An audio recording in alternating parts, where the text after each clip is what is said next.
வணக்கம். இது learn Tamil channel. இன்றைக்கு இந்த காணொளியில் முதல் எழுத்தை மாற்றி எழுதுக. இதை எப்படி சொல்லுவாங்கன்னா, ஒத்த ஓசை உடைய சொற்கள் அப்படின்னு சொல்லுவாங்க. முதல் எழுத்தை மாற்றி எழுதினாலே அது ரைமிங் வேர்ட்ஸ் மாதிரி தான் ஆகிடும்.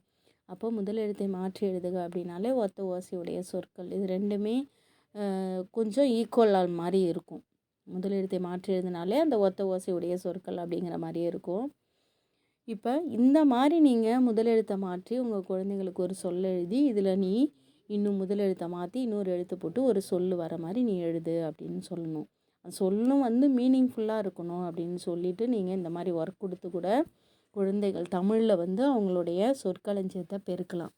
இப்போ வாங்க, நாம் எப்படி அந்த குழந்தைகளுக்கு அந்த சொற்கள் என்னென்ன கொடுக்கலாம், அதை எப்படி அவங்க வேற ஒரு சொல்லாக மாற்றலாம் அப்படிங்கிறத இந்த காணொளியில் பார்க்க போகிறோம். வாங்க பார்க்கலாம்.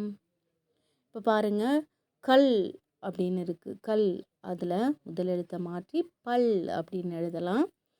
நெக்ஸ்ட்டு கண்ணீர், அதில் கா இருக்குது. நம்ம இன்னொரு சொல்லாக மாற்றும்பொழுது, வேற ஒரு சொல்லாக மாற்றும்பொழுது தண்ணீர் அப்படின்னு சொல்கிறோம். இப்போ இதுவுமே ஒத்த ஓசை உடைய மாதிரி இருக்குது. ஒரே ஓசை உடைய மாதிரியே இருக்குது இல்லையா? கண்ணீர், தண்ணீர். அப்போ முதல் எழுத்தை மாற்றி எழுதுனா அது ஒத்த ஓசையுடைய சொற்களாக மாறிடும். அப்போ சங்கு, அடுத்ததாக பாருங்கள், அதில் முதல் எழுத்தை மாற்றி பங்கு, பா போட்டால் பங்குன்னு வரும். எழுதுனா எங்கு அப்படிங்கிற சொல் உருவாக்கலாம். அடுத்தது சட்டை, அதில் முதல் எழுத்தை மாற்றி மூ போட்டால் முட்டை அப்படிங்கிற சொல் கிடைக்கும். தளிர், அதில் பாருங்கள், தாவுக்கு பதிலாக கூ சேர்த்தா குளிர் அப்படின்ற சொல் கிடைக்கும். தலை, அதில் முதல் எழுத்து ஈ சேர்த்தா இலை, முதல் எழுத்து வா எழுதுனா வலை அப்படிங்கிற சொல் கிடைக்கும். அதே மாதிரி அடுத்ததான் நகம், அதில் முதல் எழுத்து நாவை எடுத்துட்டு கா ரைட் பண்ணால் காகம். பகம், பகம்னா 12 அப்படின்னு சொல்லுவாங்க இல்லையா? அந்த மாதிரி பொருள் அது பகம் அப்படிங்கிற சொல். அடுத்தது நதி. நதி அப்படின்னா அதில் முதல் எழுத்தை மாற்றி குதி, மிதி அப்படின்னு சொல்ல உருவாக்கலாம்.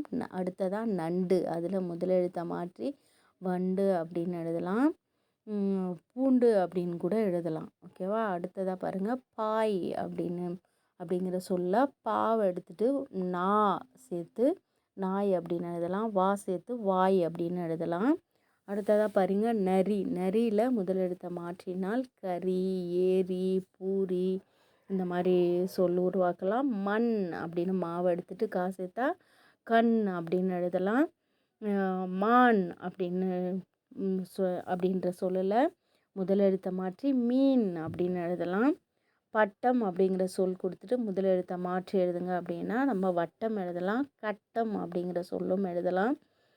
பால் அப்படிங்கிற சொல் கொடுத்துருக்காங்க, அதில் முதல் எழுத்தை மாற்றி வால் எழுதலாம், கால் எழுதலாம். ஓகேவா? அடுத்தது பாருங்கள், சங்கம் அப்படின்னு கொடுத்துருக்காங்க, முதல் எழுத்தை மாற்றி தங்கம் அப்படின்னு எழுதலாம். இப்போ இந்த எழுத்துக்கள் எல்லாமே கடைசியில் ஒரே எழுத்தாக முடியறதால இது ஒத்த ஓசை உடைய சொற்களும் அப்படின்னு இந்த முதல் எழுத்தை மாற்றி எழுதுகவை சொல்லலாம். அடுத்ததாக பாருங்கள், செங்கல், அதை முதல் எழுத்தை மாற்றி பொங்கல் அப்படின்னு எழுதலாம்.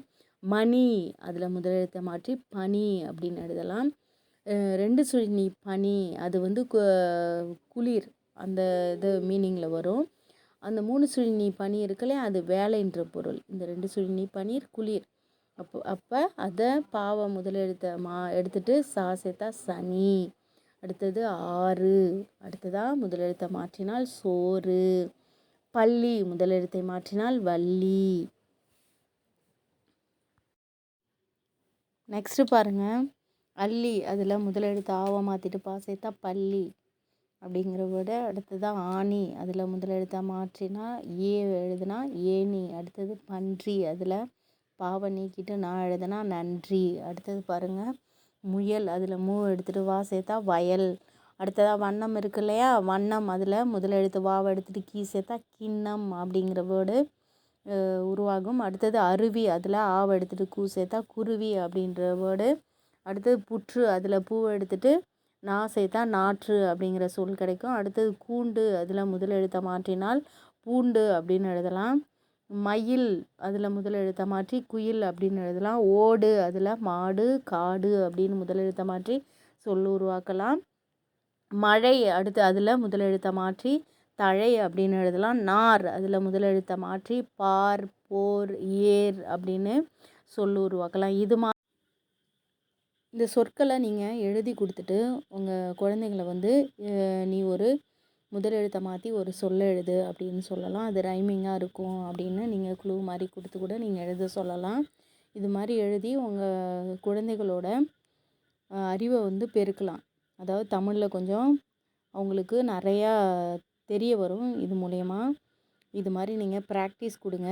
இது நல்ல ஒரு காணொலியாக அமைஞ்சிருக்கும் அப்படின்னு நினைக்கிறேன். உங்களுக்கு இந்த காணொலி வந்து பயனுள்ள வகையில் இருந்துச்சுன்னா இந்த சேனலை லைக் பண்ணுங்கள், ஷேர் பண்ணுங்கள். தேங்க்ஸ் ஃபார் வாட்சிங்.